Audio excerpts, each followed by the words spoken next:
خدا کا ہے تیرا خدا یا علی، تیرے جلووں میں ہے کبریا یا علی، تیرے چرچے کرے مصطفیٰ یا علی، تو ہی حاجت روا با خدا یا علی، ساری دنیا کا مشکل کشا یا علی۔ اعوذ باللہ من الشیطان الرجیم، بسم اللہ الرحمن الرحیم۔ قائم چینل پر آپ کا ہوسٹ، آپ کا میزبان سید اقتدار علی خان 25 رجب المرجب کے حوالے سے، جو کہ منسوب ہے باب الحوائج امام موسیٰ کاظم علیہ السلام کی ذات مقدسہ پہ، تو ہم نے اپنے اسٹوڈیو میں جن شخصیت کو مدعو کیا ہے ان کو آپ پہلے بھی سنتے رہیں، دیکھتے رہیں، اور آپ کا تعارف کرانا ایسے ہی ہے جیسے کہ سورج کو چراغ دکھانا۔ میں مخاطب ہوں جناب زیغم رضوی صاحب سے۔ السلام علیکم زیغم صاحب۔ علیکم السلام۔ جزاک اللہ، آپ نے ہمارے اسٹوڈیو کے لیے اور ہمارے ناظرین کے لیے دوبارہ سے اپنے قیمتی اوقات میں سے کچھ وقت نکالا ہے، اور آج کی جو شخصیت ہے وہ باب الحوائج امام موسیٰ کاظم علیہ السلام کی ذات اقدس سے وابستہ ہے، یعنی 25 رجب المرجب۔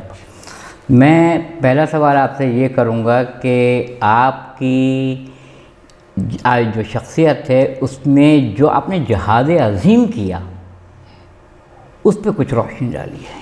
اعوذ باللہ من الشیطان الرجیم، بسم اللہ الرحمن الرحیم، الحمد للہ والصلاة والسلام علی اہلہا، الحمد للہ الذی جعلنا من المتمسکین بالقرآن الکریم وبولایت امیر المؤمنین و ائمۃ المعصومین علیہم السلام، اما بعد۔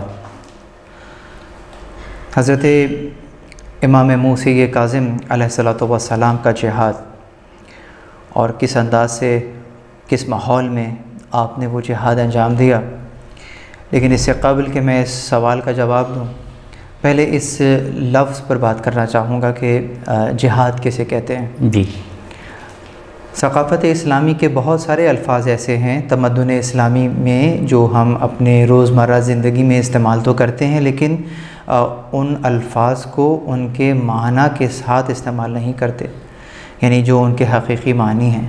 جی، اس کا نتیجہ یہ ہوتا ہے کہ وہ لفظ اپنی چاشنی کو کھو دیتا ہے، جی، اور وہ نتیجہ کہ جو کہ اس تمدن اسلامی کے لفظ کا نکلنا چاہیے وہ برآمد نہیں ہوتا۔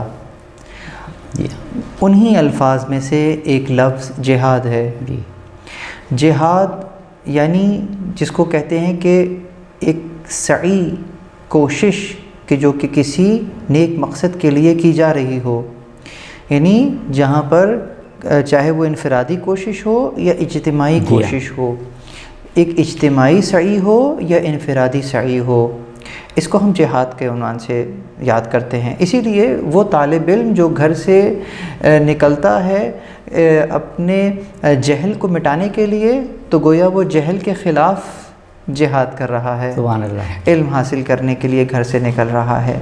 تو اسی لیے روایات ہمارے سامنے ہیں کہ اگر اس عالم میں اسے موت آ جائے تو یہ مجاہد کی موت سبحان اللہ، اس کو ملی ہے، جی، شہادت کا درجہ اس کے لیے موجود ہے۔ تو بالکل اسی طریقے سے اب ہم دیکھتے ہیں کہ پھر امام علیہ السلام نے کس انداز سے جہاد انجام دیا۔ اب ہم آپ کی زندگی کے اوپر نظر ڈالتے ہیں۔ آپ کی ولادت 128 ہجری میں آپ کی ولادت ہے، اور 148 ہجری میں چھٹے امام یعنی کہ آپ کے والد گرامی کی شہادت واقع ہوتی ہے، اور آپ امامت کی ذمہ داری سنبھالتے ہیں۔ جی، اس انداز سے ہمیں تقریباً 20 سال کی عمر میں آپ نے یہ ذمہ داری جو ہے وہ سنبھالی ہے، اور 183 ہجرہ میں آپ کی شہادت واقع ہوتی ہے۔ اگرچہ تاریخ میں کچھ اختلاف ہے کہ وہ 5 رجب ہے، 7 رجب ہے یا 25 رجب ہے، جی، تو بہرحال لیکن جو مہینہ بیان کیا گیا ہے وہ یہی رجب کا ہی مہینہ بیان ہوا۔ تو تقریباً یہ جو امامت کا دورانیہ بنا، یہ 35 سال امامت کا دورانیہ رہا، 35 سال، 35 ایئرس۔ جی، اب دیکھنا یہ ہے کہ امام علیہ السلام اپنی اس امامت والی زندگی میں خاص کس انداز سے کارہائے امامت کو انجام دے رہے ہیں، جو کہ امام موسیٰ کاظم کا جہاد تھا۔ جی، تو ہم نے یہ دیکھا کہ یقیناً امام علیہ الصلوۃ والسلام کی زندگی میں ہمیں زندان بھی نظر آیا، ہمیں قدر آزادی بھی نظر آئی۔ جو زندان کا عرصہ ہے وہ انشاءاللہ بیان کریں گے اگر درمیان میں وقت ہوا، لیکن جو امام علیہ الصلوۃ والسلام نے معاشرے کی رہبری کے لیے جو اہداف امام کے سامنے موجود تھے، ان میں کچھ چیدہ اہداف تھے جو میں آپ کے سامنے نقل کر دیتا ہوں۔ جی ضرور۔ یعنی امام علیہ الصلوۃ والسلام نے سب سے پہلا کام جو کیا وہ ایک فکری منصوبہ بندی ہے، مطلب کہ وہ لوگ کہ جو کہ شعائر اسلامی، تمدن اسلامی اور معارف اسلامی سے دور تھے، اور جن میں یہ سمجھ ہی نہیں تھی کہ ایک حکومت اسلامی کا جو خد و خال ہے وہ کیسا ہوتا ہے، تو اور رسول اللہ نے کون کون سی وہ کلمات نورانیہ ہیں کہ جو کہ ان کے لیے چھوڑے ہیں، تو آپ ان کی محافظت کرتے ہوئے ہمیں نظر آتے ہیں، اور ان کو وہ علم کہ جو رسول اللہ نے بشریت کے لیے چھوڑا ہے اس کی شرح کرتے ہوئے ہمیں نظر آتے ہیں۔ چنانچہ ہمیں نظر آتا ہے ذہبی، جو کہ برادران اہل سنت میں بہت بڑا نام ہے، وہ کہتا ہے کہ جناب آپ جو ہیں علم رجال کے ماہر، ذہبی جو ہے وہ علم رجال کے ماہر ہیں، وہ ان کے بارے میں کہہ رہے ہیں کہ اپنے وقت کے سخی ترین عابد گزار لوگوں میں آپ کا شمار ہوتا تھا۔ یعنی اس انداز سے اپنی زندگی کو انہوں نے ان لوگوں کے سامنے، تمام لوگوں کے درمیان میں گزارا ہے۔ اسی طریقے سے ہمیں ابن الحدید کہتے ہوئے نظر آتے ہیں کہ جہاں فقاہت کے اندر اور عبادت کے اندر آپ کا کوئی ثانی ہمیں نظر نہیں آیا۔ اس کے علاوہ اور دیگر یعقوبی نے آپ کے لیے اسی طرح کے کلمات جو ہیں وہ عطا کیے ہیں۔ گویا آپ کے ارد گرد محدثین کا ایک مجمع لگا رہتا تھا، اور تاریخ بیان کرتی ہے کہ جسے آپ کہتے ہیں نا آج کل اپنے پاس ڈائری رکھتے ہیں، تو اس زمانے میں اپنے پاس لوگ کچھ رکھا کرتے تھے لکھنے کے لیے، خاص کر محدثین۔ تو جیسے ہی آپ کی محفل میں آتے تھے اور آپ کچھ بیان کرتے تھے، یہ اپنے وہ ڈائریز نکالتے تھے اور نوٹ کرنا شروع کر دیتے تھے۔ تو کتنے ہی رسول اللہ سے متعلق روایات اور وہ تمام کے تمام اقوال ہیں جو کہ آپ نے باقاعدہ نقل کروائے ہیں۔ تو ایک طریقہ، ایک چیز تو ہمیں یہ نظر آتی ہے۔ دوسرا ہمیں انداز یہ نظر آتا ہے کہ امام علیہ الصلوۃ والسلام نے جو اپنے حامی ہیں ان کی باقاعدہ تربیت فرمائی ہے۔ اس میں جو آپ کے چاہنے والے ہیں، جو آپ کے قریبی شاگرد ہیں، ان کی آپ نے نظارت فرمائی ہے، اور بہت ہی دقت نظری کے ساتھ۔ میں آپ کو چند واقعات آپ کے سامنے عرض کر دیتا ہوں۔ مثلا آپ کے ایک بہت قریبی ساتھی ہیں جن کا نام ہے صفوان، ان کا اونٹوں کا کام تھا، جمال بھی کہتے ہیں ان کو اسی لیے۔ تو امام علیہ الصلوۃ والسلام نے ان کو کہا کہ تمہاری ساری صفات اچھی ہیں سوائے ایک صفت کے، اور وہ یہ کہ تم حاکم کو اپنے اونٹ کرائے پر دیتے ہو۔ تو پلٹ کر انہوں نے جواب دیا کہ یا ابن رسول اللہ، میں اپنے اونٹ جو ہے وہ اس کو کھیل کود کے لیے نہیں دیتا، شکار کے لیے نہیں دیتا، میں تو حاجیوں کے لیے اونٹ دیتا ہوں۔ کیونکہ اس زمانے میں جب حج کے لیے کاروان جاتے تھے نا، تو پھر جو سفراء یا اور جو جس حکومت کے لوگ یا اور جو لوگ جاتے تھے، تو حکومت ان کو یہ پرووائڈ کرتی تھی اس انداز سے، تو یہ ان سے یہ اونٹ لیا کرتے تھے۔ تو کہا میں حج کے لیے وہ اونٹ دیتا ہوں۔ تو امام علیہ الصلوۃ والسلام نے ایک سوال یہ کیا کہ اچھا یہ بتاؤ کہ ان اونٹوں کی اجرت تمہیں پہلے مل جاتی ہے یا بعد میں ملتی ہے؟ تو کہا کہ ہاں اجرت تو بعد میں ملتی ہے۔ کہا اچھا یہ بتلاؤ کہ جب تک تمہیں اجرت نہیں ملتی تمہارے دل میں یہ خیال تو رہتا ہوگا نا کہ یہ حاکم اپنی جگہ پر رہ جائے تاکہ مجھے میرے اونٹوں کی اجرت مل جائے۔ سبحان اللہ۔ تو کہا بس اگر کوئی ایک لمحے کے لیے بھی کسی ظالم کو اس کی جگہ پر برداشت کرے تو وہ انہی میں سے ہے۔ سبحان اللہ، سبحان اللہ، جزاک اللہ۔ صفوان ہل گئے، انہوں نے اپنا وہ کاروبار ختم کر دیا۔ تو حاکم نے بلا لیا، ہارون غیر رشید نے اپنے دربار میں بلا لیا، کہا کہ تم نے وہ اپنا کاروبار کیوں ختم کر دیا؟ تو کیا جملہ کہا صفوان نے، کہا کہ مجھے اس کاروبار میں گھاٹا ہو رہا تھا۔ سبحان اللہ، سبحان اللہ، یہ گھاٹے کا ساتھ، حالانکہ ظاہراً اس کو فائدہ ہو رہا ہے، دنیا کے لحاظ سے فائدہ ہو رہا ہے، لیکن کیا کہا مجھے اس میں گھاٹا ہو رہا تھا۔ کیوں؟ اس لیے کہ جہنم مل رہی تھی اس کے بدلے میں، تو یہ گھاٹا ہی گھاٹا ہے، چاہے دنیا میں کتنا ہی پیسہ کیوں نہ مل جائے۔ کیا خوبصورت جملہ آپ نے۔ اسی طریقے سے دوسری طرف ہمیں نظر آتے ہیں علی بن یقطین۔ اچھا، علی بن یقطین سے پہلے ایک اور ہیں جن کا نام جو ہے سلمہ کر کے نام ہے. کہا سلمہ میرے لیے یہ محبوب ہے کہ میں بلندی سے گروں اور ٹکڑے ٹکڑے ہو جاؤں، یہ بات مجھے قبول ہے، لیکن یہ قبول نہیں ہے کہ میں ان ظالم اور جابر حاکموں کی تائید کروں کسی بھی معاملے میں. سبحان اللہ. یہ امام نے فرمایا. سبحان اچھا، یہ سلمہ کو کہہ رہے ہیں. لیکن دوسری طرف علی بن یقطین وہ بھی آپ کے شاگرد ہیں، ان کو کیا کہہ رہے ہیں؟ ان کو کہہ رہے ہیں کہ اچھا یہ حاکم کے دربار میں موجود تھے اور ایک عہدے پہ تھے. تو علی بن یقطین سے کہتے ہیں کہ علی بن یقطین تمہارے لیے جو ہے استثناء ہے، تم حکومت میں رہو اور اس کا کفارہ یہ ہے کہ اپنے بھائیوں کے کام آتے رہو. اور پھر امام پلٹ کر جملہ کہتے ہیں کہ جب کوئی بھائی تمہارے پاس آئے اپنا کام لے کر تو تم اس کی عزت کرو، اس سے ملو اور اس کے مسئلے کو حل کر دو. تم ہم سے یہ وعدہ کرو، ہم تم سے 3 وعدہ کرتے ہیں. کبھی زندان کی چھت نہیں دیکھو گے، کبھی تلوار کی دھار تمہیں نہیں چھوئے گی، اور تمہارے گھر میں فقر و فاقہ کبھی داخل نہیں ہوگا. علی بن یقطین. یہاں پر میں اپنے ناظرین کو بس ایک جملہ، ایک اشارہ کروں گا. امام موسی کاظم اپنے وقت کے امام زمان ہیں. امام زمان نے علی بن یقطین سے کہا اپنے بھائیوں کا خیال کرو، ان کے مسئلے کو حل کرو، یہ وعدہ تم مجھ سے کرو، 3 وعدہ میں تم سے کرتا ہوں. تو آئیے اپنے وقت کے امام سے یہ وعدہ کرتے ہیں کہ میں مومنین کے مسائل کو حل کروں گا. یہ ایک وعدہ امام سے ہم کر لیتے ہیں، 3 وعدے امام کے آپ کے لیے موجود. سبحان اللہ سبحان اللہ سبحان اللہ. جزاک اللہ زاغم رضوی صاحب. آپ نے شہادت کے عنوان پر جو باب الحوائج امام موسیٰ کاظم علیہ السلام کی شان اقدس میں جو جملے اور کلمات کہے ہیں، میں دلی طور پہ آپ کا شکر گزار ہوں، اور قائم چینل دیکھنے والوں کے لیے بھی آپ نے بہت ہی خوبصورت گفتگو کی ہے کہ وہ امام کی مظلومیت کو سمجھنے میں ان کو آسانی ہوئی ہوگی. زاغم رضوی صاحب، آپ کو پتہ ہے وقفے پہ بھی جانا ضروری ہوتا ہے. ہم ایک وقفے پہ جا رہے ہیں مختصر ترین. دوبارہ آ کے ہم گفتگو کو وہیں سے جوڑیں گے جہاں سے منقطع ہو رہی ہے. آپ کا ہوسٹ سید اقتدار علی. ایک مختصر ترین وقفے پہ ہم جا رہے ہیں.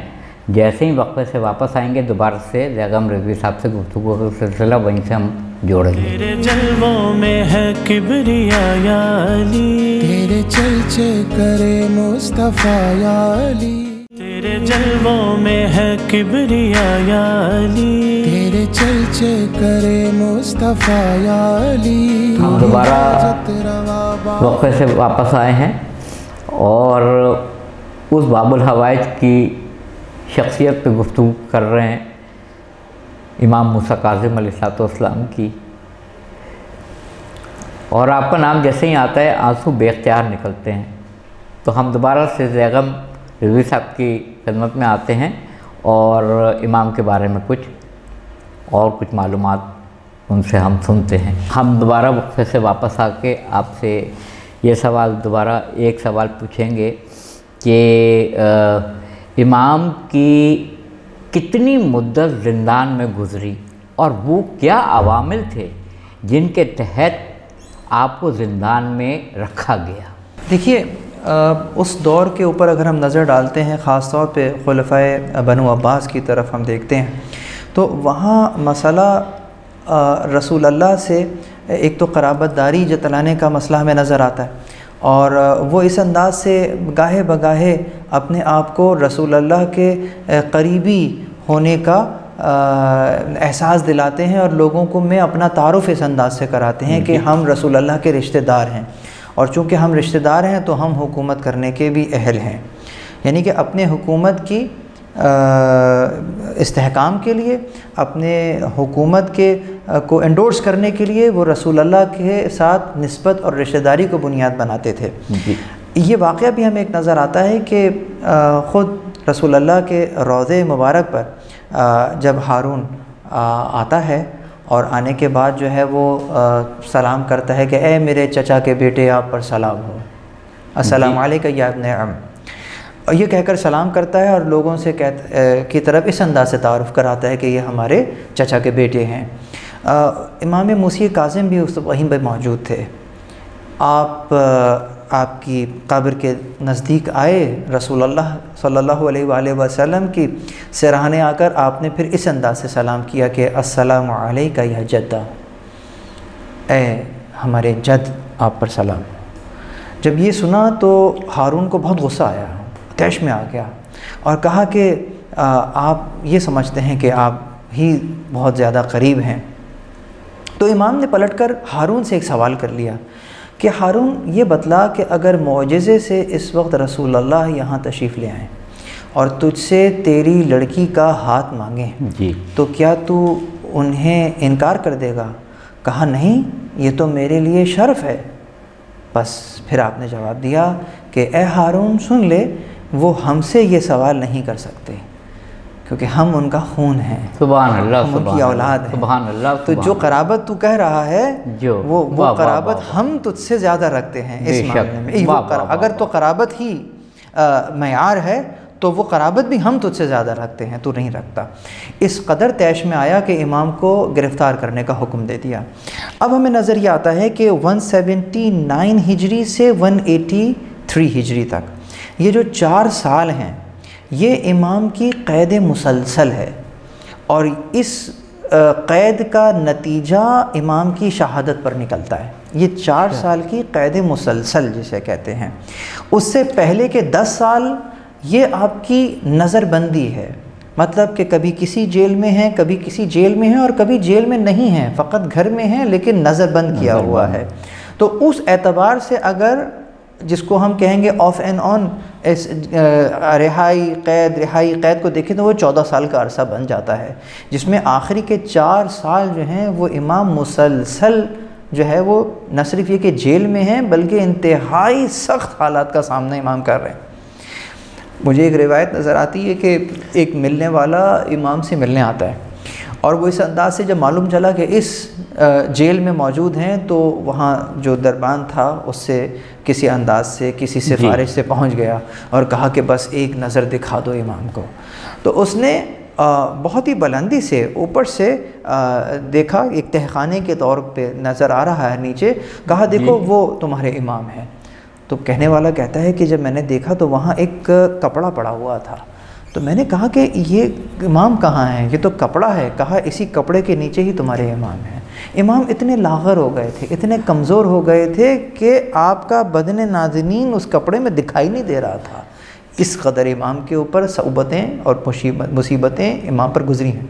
تو امام کا یقیناً یہ 14 سال جو ہے یہ نظر بندی اور قید کے اندر ہمیں نظر آتا ہے، لیکن وہ جو دوسرے ابھی 35 میں سے آپ نے 14 سال یہاں سے یہ نکال دیجئے، لیکن باقی کے سال جو ہیں اس کے اندر ہم امام علیہ الصلوۃ والسلام لوگوں سے رابطے میں نظر آ رہے ہیں، لوگوں میں اپنے جس طرح انداز سے میں عرض کر رہا تھا کہ دین کی محافظت کر رہے ہیں، دین کی شرح کر رہے ہیں اور تربیت کر رہے ہیں، ذہن سازی کر رہے ہیں۔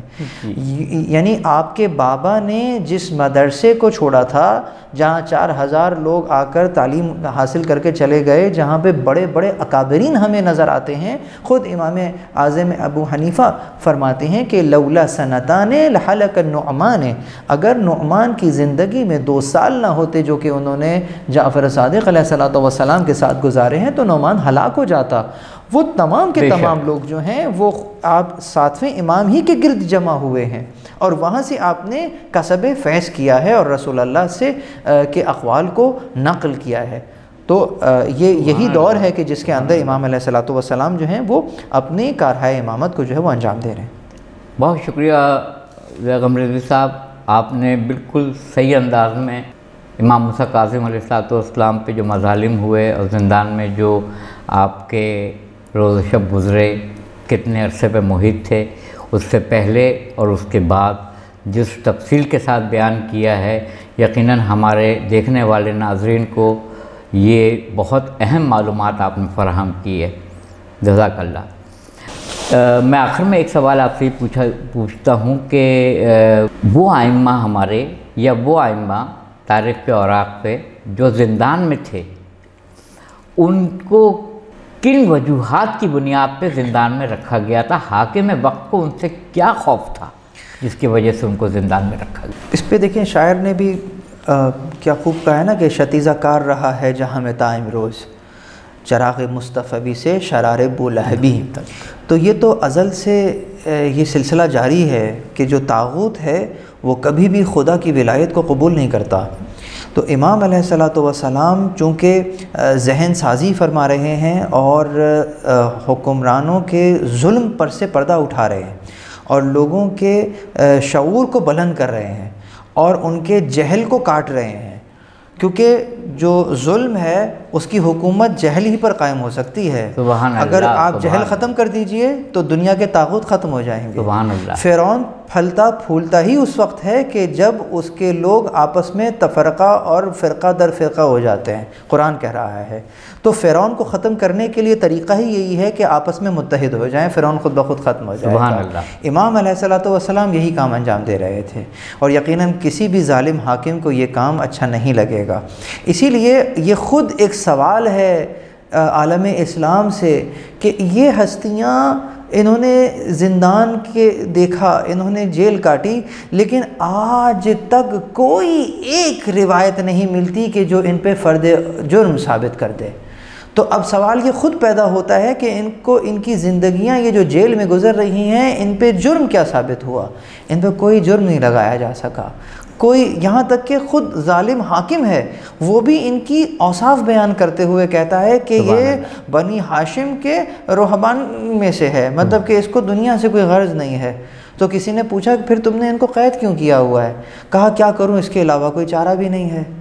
یعنی اپنی حکومت کو بچانے کے لیے، اس لیے کہ لوگوں کے دل ان کی طرف جھکے ہوئے. سبحان اللہ سبحان اللہ. یہ پیرالل حکومت تھی جو چل رہی تھی کہ حاکم تو یہ تھا لیکن حکومت در اصل ان کی تھی. سبحان اللہ سبحان اللہ سبحان اللہ. وقت کی قلت کی وجہ سے ہم سلسلہ کلام کو یہیں پہ منقطع کرتے ہیں.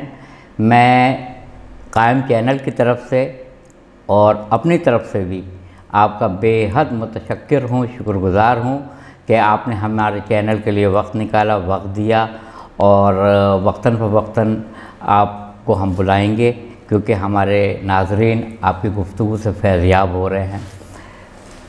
آپ کا ہوسٹ، آپ کا میزبان سید اقتدار علی خان یہیں پہ آپ سے اجازت لیتا ہے. نیکسٹ ایپیسوڈ میں ہم دوبارہ حاضر ہوں گے دوسرے عنوان کو لے کر، اور یہیں پر ہم اپنے گفتگو کو ختم کرتے ہیں، تمام کرتے ہیں، اور دوبارہ سے آپ کی خدمت میں نیکسٹ ایپیسوڈ کے ساتھ حاضر ہوں گے.